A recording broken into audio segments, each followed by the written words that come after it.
In 1630s New England, English settler William and his family, wife Catherine, daughter Thomasin, son Caleb, and fraternal twins Mercy and Jonas, are banished from a Puritan colony over a religious dispute.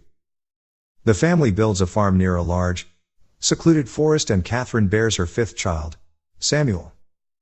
One day, when Thomasin is playing peekaboo with Samuel, the baby abruptly disappears.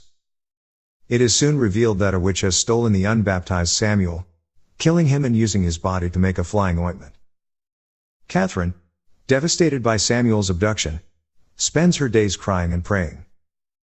While hunting with William, Caleb questions whether Samuel's unbaptized soul will reach heaven. William discloses to Caleb that he traded Catherine's prized silver cup for hunting supplies. That night, Catherine questions Thomasin about the disappearance of the cup and suspects her to be responsible for Samuel's disappearance. The children overhear their parents discuss sending Thomasin away to serve another family.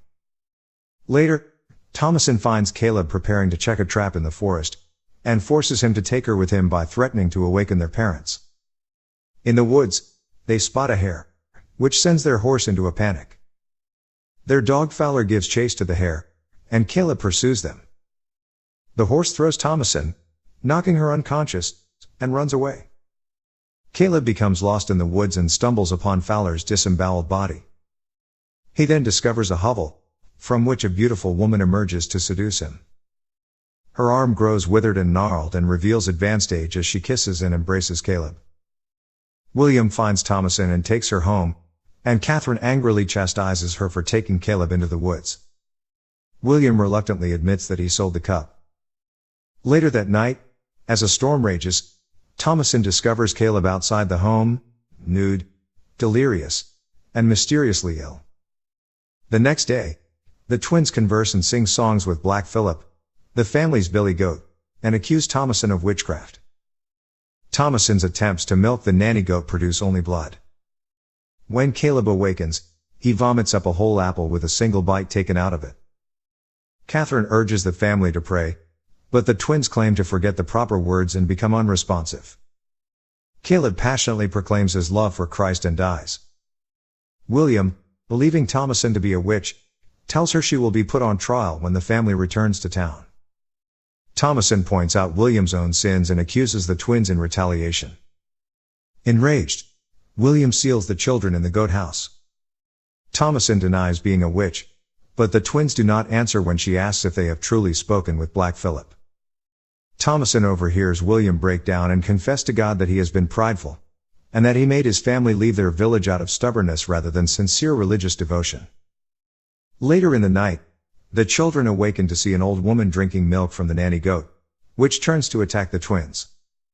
Meanwhile, Catherine has a vision of Caleb holding Samuel. Caleb offers the baby to her and asks if she will look at a book. She chooses to breastfeed the baby, but it is actually a raven that pecks at her breast, leaving her bloody in the morning.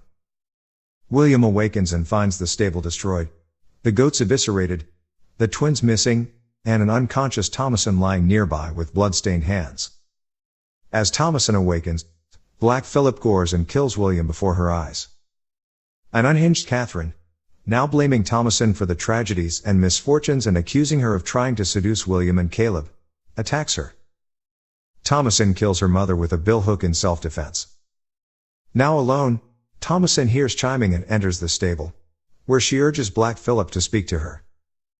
The goat responds with a human voice, asking if she would like to live deliciously, and materializes into a tall, black-clad man.